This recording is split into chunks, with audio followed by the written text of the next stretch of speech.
and welcome to another edition of Modo's podcast. I'm Ed Porter, guest hosting for today. Today, I'm joined by Paul Massara from Pulse Clean Energy.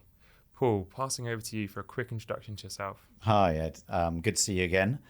So I am CEO of Pulse Clean Energy. So I've been in the energy industry about 30 years, doing various things, including Centrica, RWE, and now I'm CEO of Pulse, which is a brand new startup essentially, but is backed by IMCO, a Canadian pension fund with 70 billion in assets. Mm-hmm. Okay, great.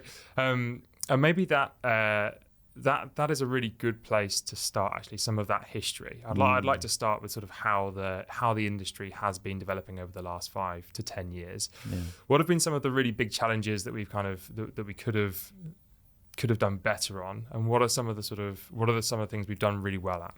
Yeah, so if you start about the things I think that have gone well, if you look at it in macro terms of the transition to net zero, then things like the CFD as a mechanism have worked incredibly well, actually, both for offshore wind and for onshore solar.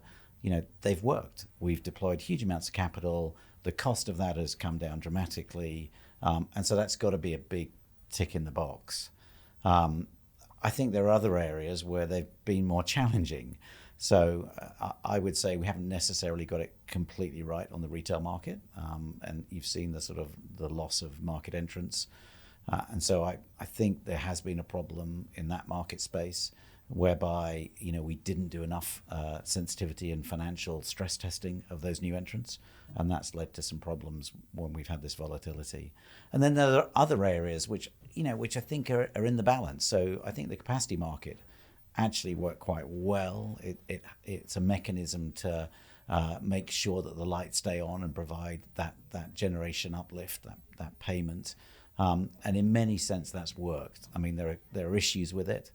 I don't think it encouraged demand-side response enough, and I'm not sure it helped new generation. I think it was tailored too much to new generation and not old generation. But look, generally, I think we're leading the way in many of the mechanisms we've had.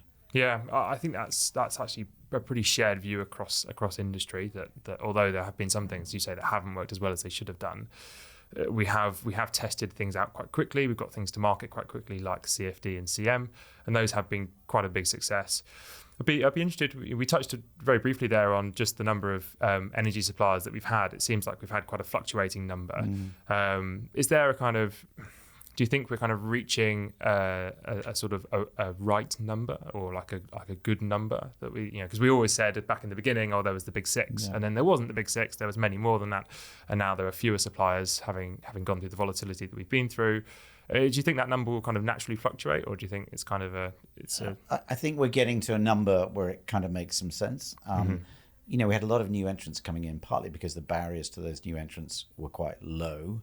But if you look at many of those new entrants, their differentiator was not on a product or on a service offering particularly. It was really on price. And what you saw was that worked well under certain regimes of lower prices. But as soon as you had high volatility, then that stress tests the whole model.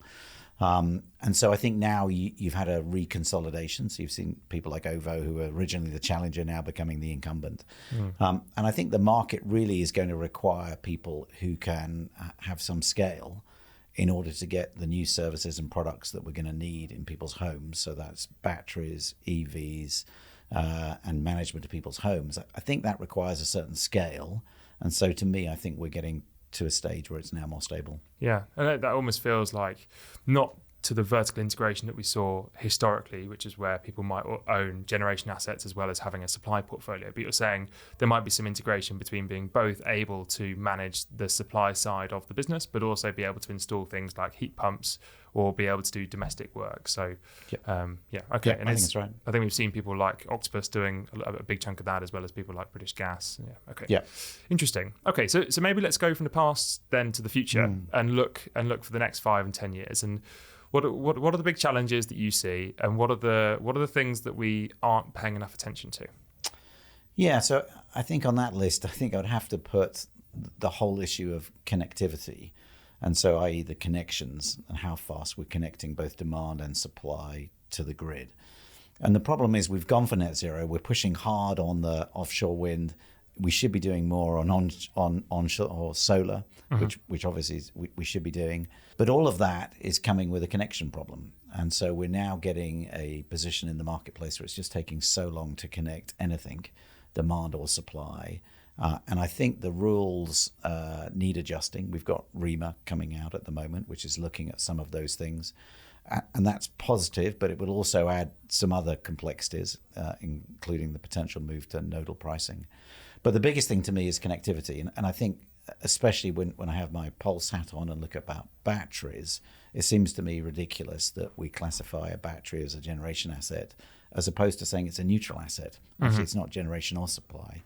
It should actually be a situation whereby it can connect pretty much freely, but then it should have an active connection agreement, which can either be physically or financially constrained, so that it doesn't cause problems on the grid. And that to me would be a much better way. And then eventually I think we're going to have to use it to move to use it or lose it on grid connections. Yeah. People cannot just keep on holding and rolling over grid connections because it's slowing down the whole industry. And if we really want to get to net zero, we need that facilitating infrastructure, those batteries and other things coming onto the grid in a timely fashion. So I think that's a big issue. I think another issue we're going to need to start looking out for is the whole supply chain issue. So it's fine to say we're going to need to have batteries and connect them to provide flexibility, but there's going to be lots of questions about where we get those batteries, how those batteries sourced, what are the parts of those batteries, and are they mined in the right places? So I think the ESG agenda, I think the agenda to move more nearshoring or onshoring is going to grow. Because people are going to want to have some sort of certainty in their supply chain, especially as you've seen in the last 12 to 18 months where it's become problematic. Yeah, it's a couple of really good points in there. I think just to unpack one part at the moment, just around the connections, I think this is something that has come up a lot.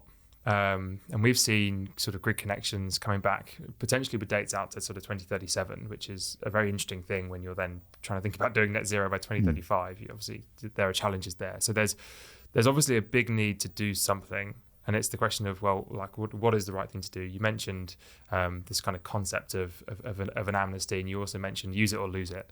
Maybe we could just go over those two in a little bit more detail. So the amnesty is now out. I mean, they've got to submit, I think, to the end of this month. So that's literally, I think, 2 days' time. But I think the indications we've seen on some of the press is that's like 200 megawatts. That's not a lot. Okay. Which is surprising because I think the incentives are there for people to hand back excess that they don't need.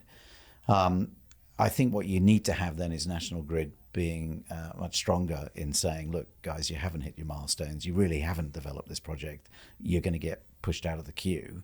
So there has to be the carrot and the stick in order to make it work.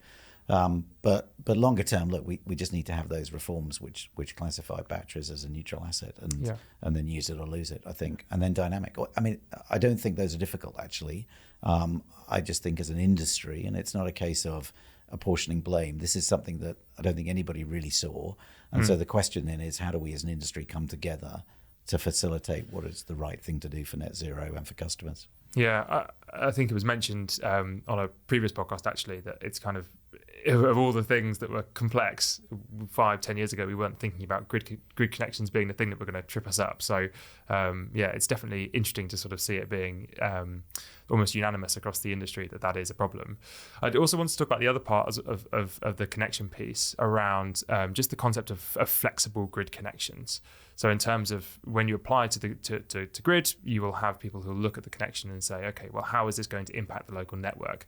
And one thing you're saying is, well, you've got a battery asset that's super flexible. Why aren't you using that to try and help you with your constraints? Model it in a way where you don't see this as a hindrance to how you balance your grid and your constraints, but use it in a way that actually helps you to manage those constraints. Is there a little bit more that is Is that sort of in a nutshell how you see the problem, or is there more that we could be doing to show industry that we can be more flexible? So I think there's two parts to it. When you're looking at constraint problems, should you be investing in additional wires, or should you actually be putting some batteries in there?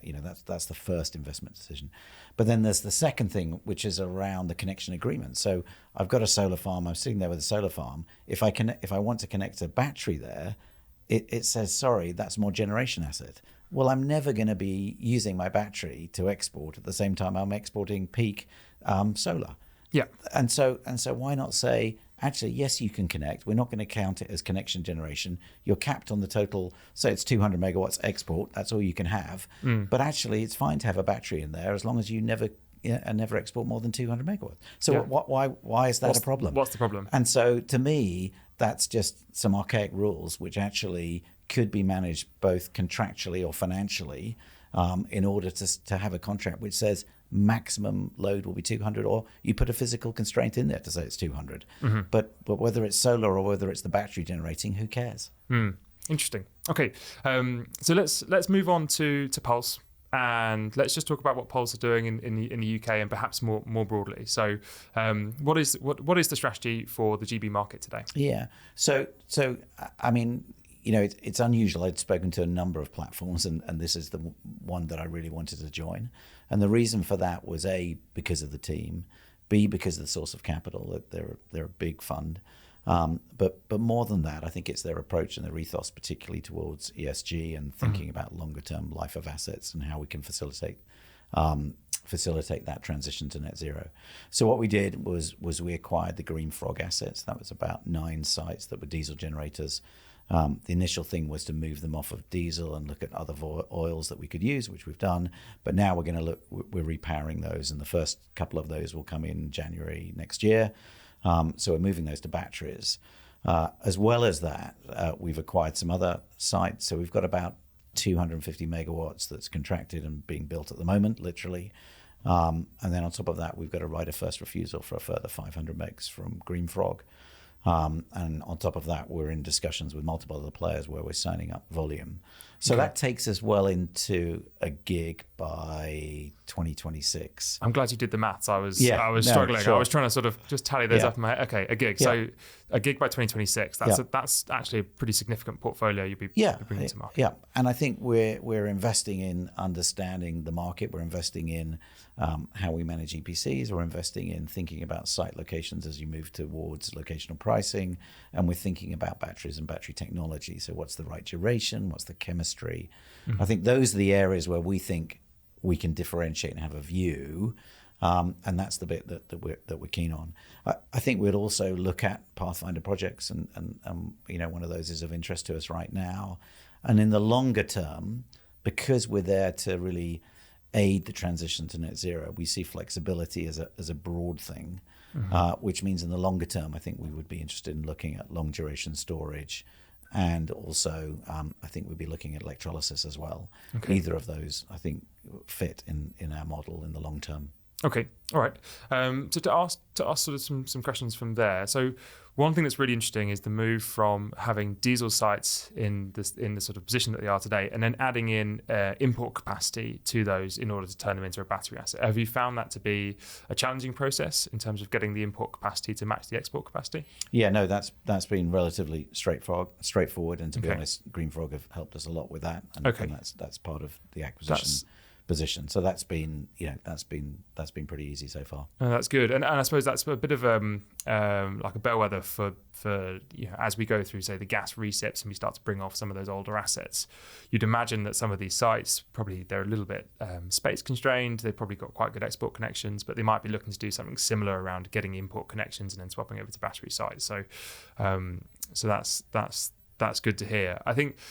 The second question is interesting around how you're seeing that longer duration storage market. So how do you, when is the right time for Pulse to look at that? It seems like the $1 million question, but $1 million is probably not the right amount of money. It's probably much bigger. So look, I think it's early days at scouting it. I think what we can see is that there's going to be a need for some sort of long duration storage because you're going to see a lot of batteries coming out for 2 hours and 4 hours or even longer. You're seeing it in the States, but I mean they aren't the most cost-efficient level at that kind of duration. And so we're going to need longer duration products, and we're going to need to even have some interseasonal kind of storage.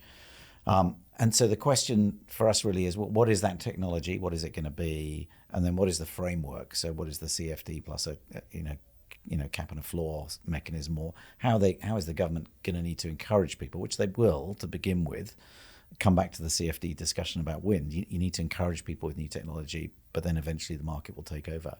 So look, this is 2024 outwards, but I think we're scouting that market because A, it's going to be needed for the transition, and B, it's going to impact actually the battery market, because if that additional volume comes on, it's going to impact with economics. So you need to be aware of it and at least be studying it. But it's not, I don't wake up every morning thinking about it day one at the moment. Yeah, some really good points there, right? So if you fund a lot of long duration energy storage and you put that on the network alongside short duration storage, the long duration storage, just because it can do 100 hours doesn't necessarily mean that it'll every charge and discharge will be 100 hours long. It will have a look in the short duration space as well. And so when you bring a lot of funding to that space, there'll be a natural sort of competition that will come in between sort of short, medium, long duration, as well as the electrolysis piece that we were just talking about. Yep. No, I think that's really interesting. And so to sort of going one step beyond the regulatory piece that you're looking at, when you say you're scouting for long duration storage, is there anything that you would look for? I mean, so one thing that people might look for is sort of pilot projects or pathfinders being successful. What are the kind of things that you would look for as a positive indication about the storage techs that are out there? Yeah, so I mean, I think we're looking at those projects which have got sort of government support already, and we're just trying to understand the technology. I mean, to say we're scouting is probably a bit early. I do think this is something that people need to have an eye on because it affects your existing base. And I think it will present some investment opportunities. But as I said, I think that's 24, 25, 26 out before that becomes really interesting to us. Yeah, okay, totally agreed. Then to pivot a little bit, so to go back in time a little bit. So we first met when I started off on the graduate scheme at Empower, which is a long time ago. But I think that has changed a little bit. So with the big six as they were kind of changing in terms of their just in terms of how much of a role they play within the market, I think there's a question mark about who sort of holds the mantle for bringing in the next sort of generation of graduates and new starters. We're kind of in a world where there's less market power. It's also less concentrated. I wonder whether you've got any thoughts about sort of like what could we be doing to bring more grads into the space? Have you seen any of that with Pulse? I mean, So Pulse is a bit too early for that. I mean, I think in time that may be something we can get involved in. To me, you asked me before, what are the things that we've missed out on? And in a sense, I think that we've looked at the transition to net zero and said, look, we're setting the pace in many ways across the world in terms of some of the things we're doing. But what we haven't done is we haven't tied that back into both our skills and our supply chains. And so, the fact is we're going to need, thousands and thousands of engineers to connect things, to build things. We're going to need thousands of engineers to connect heat pumps, and we're going to need thousands of engineers to fit batteries in people's homes eventually, and to EV chargers, and I could go on and on and on. And what we haven't done is we haven't created those technical colleges. We haven't said to people, don't go and get a degree, actually, because some people that might not suit them. Yeah. What we need to say is for some people who are much better applied to doing that, we should have had a training route that would have said, hey, you can play your role in the transition to net zero by getting involved in this kind of training, and we're going to train you up to be X, Y, and Z. And there have been great jobs that have been locally based. It would have helped with leveling up.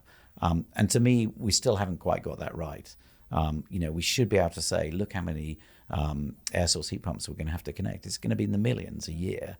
There's no way we've got that kind of a skill base to do that right now. And so to me, there hasn't been the joined up thinking. And I think it comes down to government. I think it comes down to some of the new players coming in the market to think about that. Because otherwise we're all going to be paying for that in additional costs for connecting stuff and just getting stuff done. Yeah, I think it's that definitely makes sense. And in terms of filling that role, so it's not so much this is something that a single company needs to step in to fill. You're saying that there's a broader piece here where more funding to bring people in to do the sort of wide range of roles within the energy sector. That feels like a sort of a no regret decision that we could make. Yeah, totally. I mean, I think the energy industry has always been there ready to partner as long as it's had the frameworks and the signals, the long-term signals. I think we could do much more to work with people who are thinking about going to university to say, actually, you don't need to do that. Come on an apprentice training course, do this.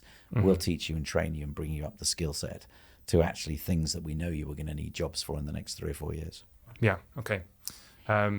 All right. So moving then on to some of your other roles. So I know that beyond Pulse, you do a lot of additional work as a sort of non-exec, but also sort of advising to some of the boards that are out there for growing companies. Just to give people an idea, what does a non-exec director do? So non-exec essentially sits on a board. It is part of the team, I think, but has that outside view. And so I always term it as a critical friend. Okay. So you're there to support the management team. You're there to bring your knowledge and skills and contacts, but you're also there critically to question them and to probe and to push.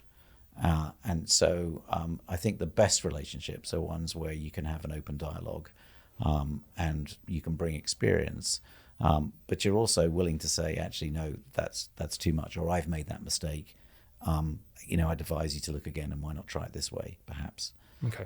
So I think it's that kind of relationship, and to me, they can bring a lot of value to companies. Okay. And in terms of sort of, you've now seen a number of these businesses. If I could ask you for things where you've seen something where the sort of founding team is doing things really well, what are the sort of indicators that you really like? And I'll also sort of ask the opposite as well. So what are are there things that you look at and you think, oh, that looks like a mistake. That looks like a red flag. Yeah.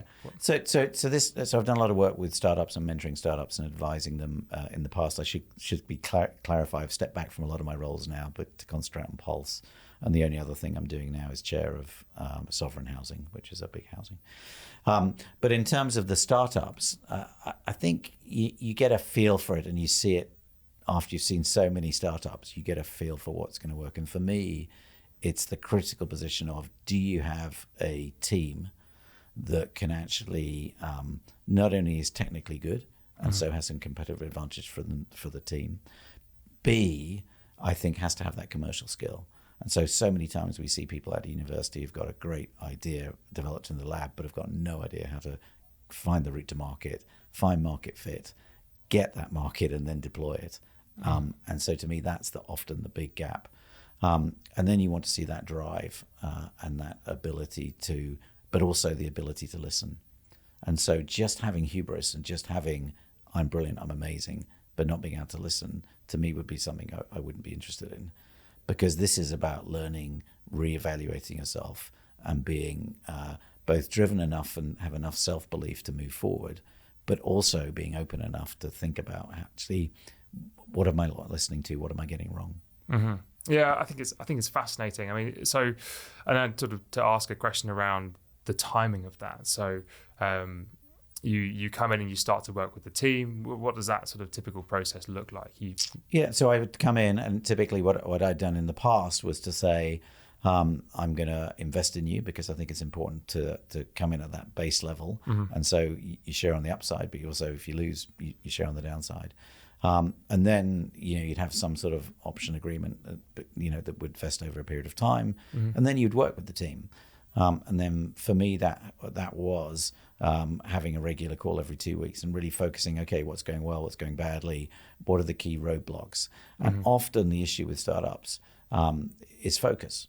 You're short of time and you're short of money, and those both come back essentially to money and time. Yeah. And so you need to focus. And there's many smart people who could do many things. The reality is, why are you going to win in that marketplace? Mm-hmm. And so keeping people to focus and deliver an execution is really, really important. And then there's the skill of building the team around you, where you have complementary skills. I mean, we always talk about in a big boardroom about building it, but it really matters in a startup because there's so few of you. you need to have that complementary skill set. So you need that strong enough alignment to be able to move forward and get stuff done, but you need the strong enough challenge to go, hang on a minute, is this, are we over-egging stuff, or are we really thinking about it? Yeah. So it's that balance of drive with experience to give you to make sure you're covering most of the bases, and hopefully it moves. And I think that's where advisors can come in and help, quite frankly, because they've seen it, repeated patterns. I don't have to be the smartest guy in the room to see, once I've seen a pattern 30 times, to go, hang on a minute. But this looks familiar. Yeah. And the other thing is I've made loads of mistakes. So, I can go, oh, hang on, I did that. I wouldn't do that if I were you. Yeah. So one thing that I think is sort of happening in the startup world at the moment is just the change in sort of macro conditions. So the move in interest rates is obviously is going to have an impact on how people operate as businesses. Do you have people sort of trying to think about what that will mean for their businesses? Yeah. So, I think it feeds into the whole funding view. So VCs are now pulling back a bit. Yeah. And so now they're being a bit more cautious. I think the VC market's an interesting market. There are times when they're flush with cash and they run around investing in everything that moves, and it pushes up valuations. The founders think they're the next rock stars. Yeah. And you get this sort of cumulative thing, and then it can reverse, and suddenly the funding can pull back. So to me, you stick with the core belief on are you finding a market niche? Are you solving a problem that's a problem for multiple people? And are you fixing that? And are you growing a sustainable business? If you're doing that, you're always going to get funding. Yeah. And I think especially in clean tech, that although it's probably gone a bit colder, the reality is clean tech is here to stay for the long duration, because we're going to need it. And a lot of the innovation isn't coming from the big companies. It's going to be coming from startups. It's going to come from people who've got a passion, a drive, and can see a different way of doing something. Yeah. People would often say sort of energy is slightly insulated from other markets in that regard. But obviously, when the cost of money goes up, you still need to be able to be in a niche, be solving a problem, be generating a profit to be able to survive. Yeah, absolutely. When that changes. Okay. No, that's really interesting. And I'm sure lots of people listening will be taking notes. Okay. So to move on to a role that you held previously, and in the context of the wider winter this winter, where there's been government support, your role, you were on the committee for fuel poverty. So is there any sort of insight from that role that you sort of would reflect on now, given the winter that we're in with prices escalating? Are there things that we could have done? Are there things that we could have done more of in the run up to this winter? So, for example, the sort of £18 million on sort of public awareness campaign on saving energy, that has drawn some comments. Some people think it's some people think it's the nanny state, and then some people think that it's sort of a much needed tool. Yeah. Where do you land on that? Let me take a step back first. I'd say, the energy transition, which we've talked about, is super important. It's only going to work if we can take everybody with us. And so, because you're only going to have both the political and societal support if you can bring everybody with us in that journey. And in a sense, you can imagine a world where now we have many more physical assets, a car, a battery, air source heat pump. Actually, that's a whole lot of capex that has to be put in a house. Once you've got it in, actually you can become pretty much energy sufficient, But that doesn't apply for the people who are the poorest in society. And so the question is, how do you bring those people on that journey? Because they haven't got the capital to invest in all those physical assets. So I think bringing people with you is super important. You overlay that, the Ukraine issue and the volatility we've seen. And I think it's a real problem. We've been saying for a while now that actually it's a no-brainer to invest in energy efficiency. If you look at the trilemma, energy efficiency is the single thing that solves that problem. It hits affordability, it hits CO2, and it hits security of supply. If you're not using the stuff, you don't need to import it. Yeah. And so to us, they should have been spending much more money. The government should have been spending much more money on energy efficiency programs that had gone out and actually solved this problem. And if they'd done that, the problem would have been less. And so I see it very much as an immediate problem. which is the government have to do something to support people, and they have done that to support bills. I think an information program is useful because, again, are people aware of everything in there? Are they aware of their options? Are they aware of their choices? So that's an important aspect of it. But ultimately, that's sticking plaster. You have to get to the longer term position, and the longer term plan has to be about moving to net zero products, and has to be rolling out these new products that we're talking about, and has to be energy efficiency. And that means actually, not only in the houses that we're building, the government decided that they would change the housing efficiency rating, but wouldn't change it till 2025. Well, we could have changed it instantly. We've been building houses for the last 3 years that could have been more energy efficient that we're now going to have to retrofit. And so to me, there's a whole bunch of lined up thinking. And unfortunately, I think it's the case that politicians like to cut ribbons. They like to cut the ribbons on a power station or on a wind farm or something else.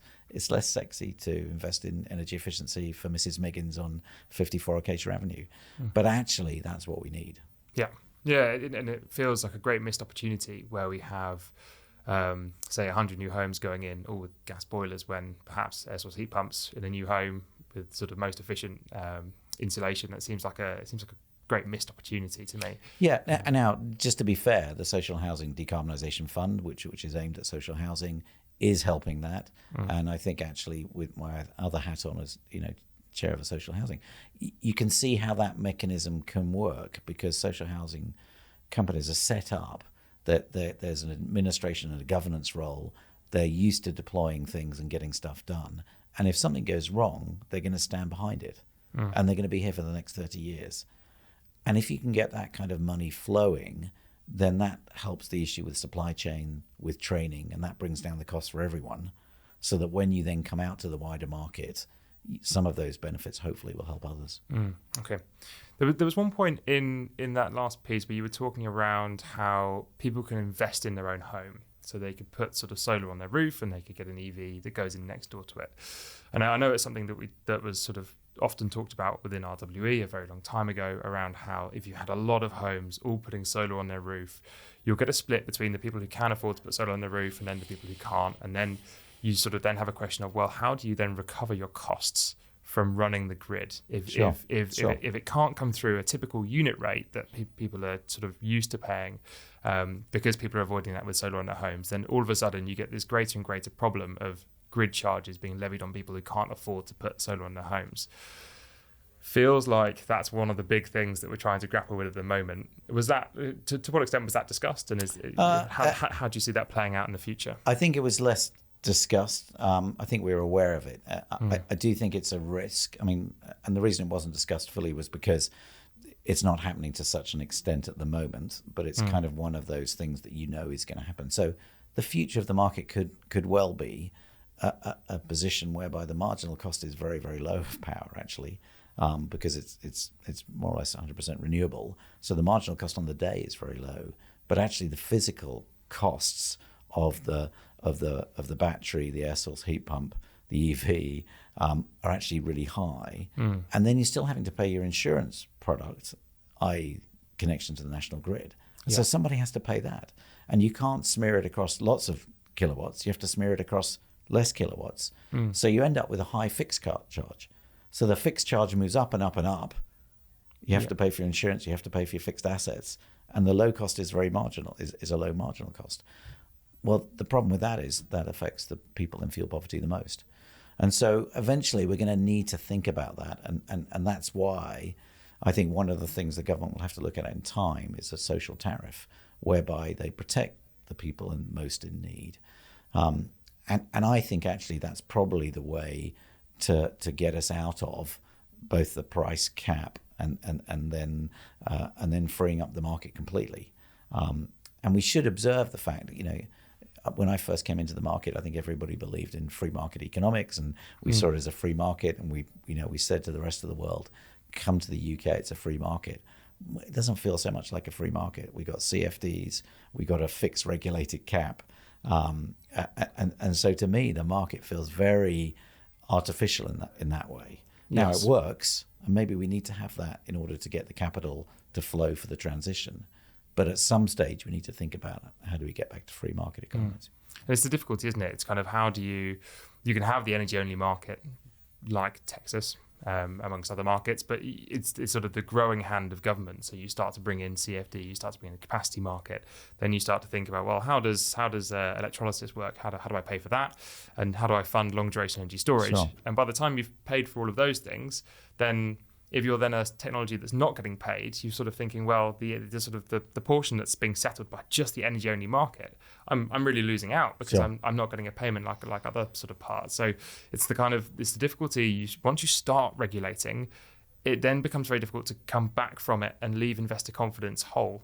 Yep. And the problem with that, and I agree with that completely. The question really is, though, would we get to the energy transition and those new products unless we have some sort of mechanism to get capital in? Because right now the risk capital probably wouldn't have been there to do offshore wind, and yet we've known with the CFD it's been a massive success, and the cost of that has come down dramatically. And so the question is, how can we use those market formulas inside some sort of government support to enable us to get going on some of these transitions? But I think it's complex for sure. Okay, so two more questions. The first one is on the difference between the US and the UK market. So is there anything from your experience in the US that we could look to, and things or ways of working that we could do differently in the UK that would sort of improve the way that our energy market works? Yeah, so I think we, just to be clear, Pulse is centered mainly in the UK at the moment, but we recognize that other markets are now beginning to move. And so again, we would be scouting and understanding, what do those markets look like? When would be a good time to potentially invest in those in the future? And again, we would come back and say, the US isn't one market. There's multiple markets in there, and the markets are playing in many different ways. So PGM in the Northeast is different from ERCOT. It's different from CAISO.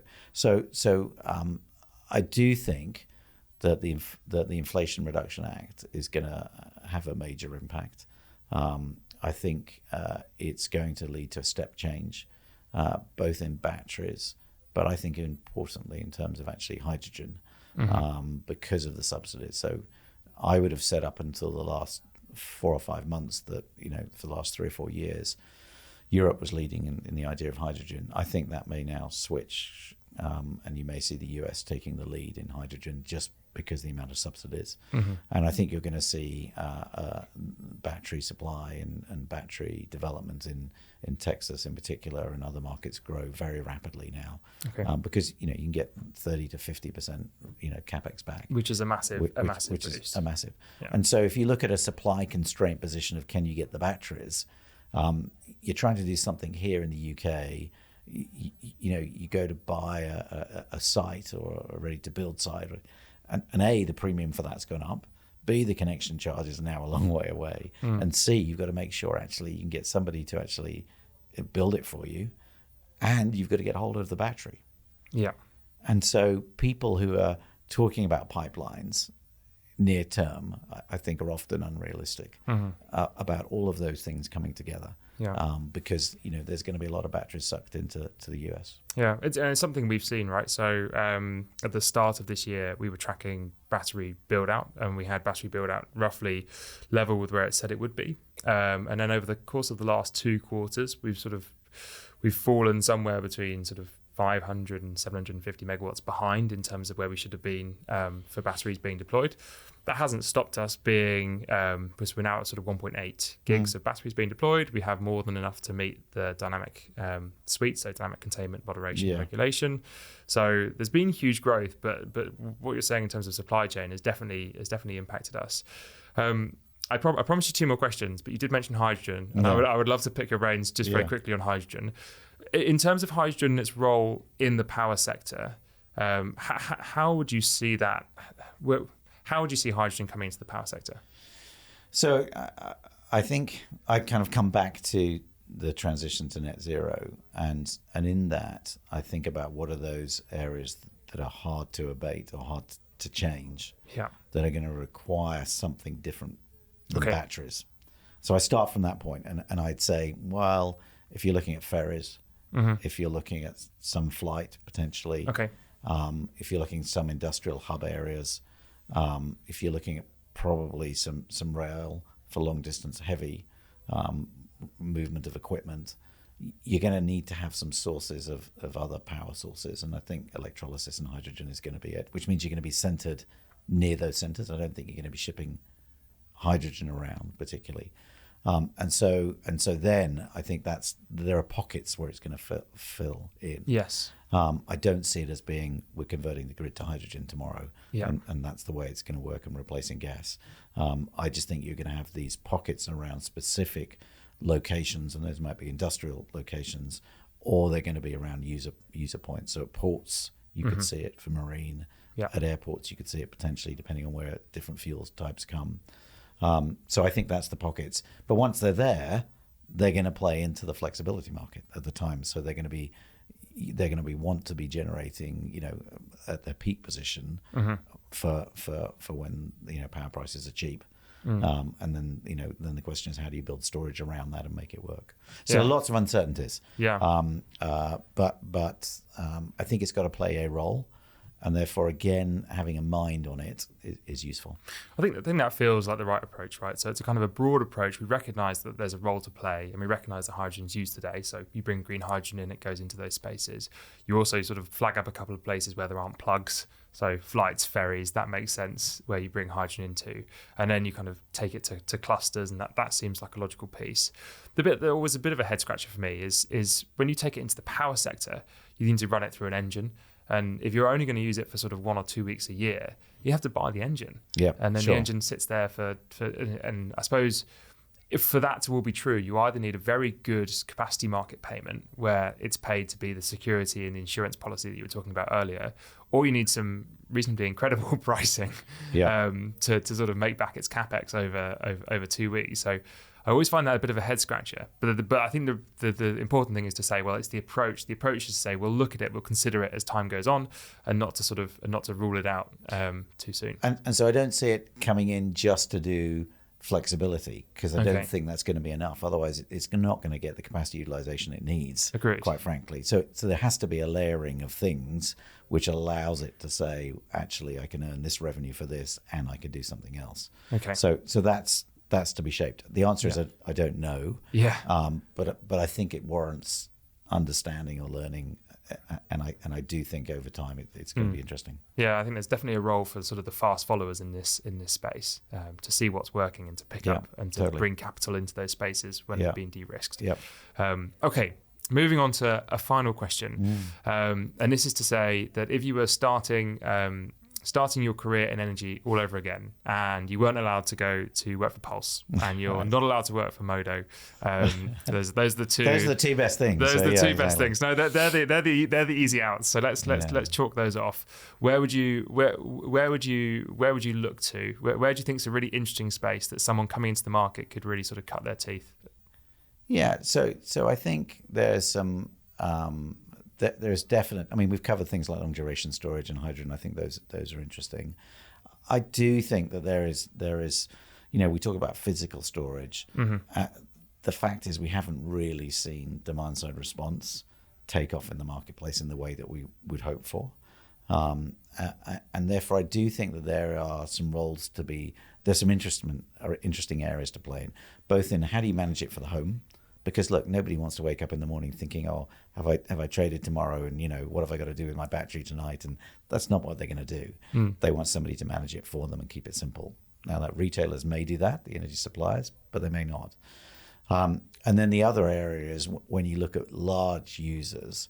So if you're thinking about data centers and other things, what is the potential to create, virtual storage in that way? And I do think that's a potentially growing market. And then the other thing I finally would say, look, I've been involved in this market for 30 years, and it has never been dull. It's never been boring. It's always changing. And the challenge now, as we move towards net zero, I think it's an amazing industry for people to get involved in. You can actually put your head in the pillow at night and go, I'm making a difference, not just now, but for my kids and for the future. That's a brilliant end, a brilliant final note. And just say thank you, Paul, for coming on to the Modo podcast. You've been a great guest, and I'm sure we'll keep track of Pulse and everything that happens over the next few years. 1 gig by 2026. I have that bookmarked, so I will send you a message and find out how it goes. Okay, brilliant. Thank you for listening to this episode of the podcast, and hopefully we will see you soon.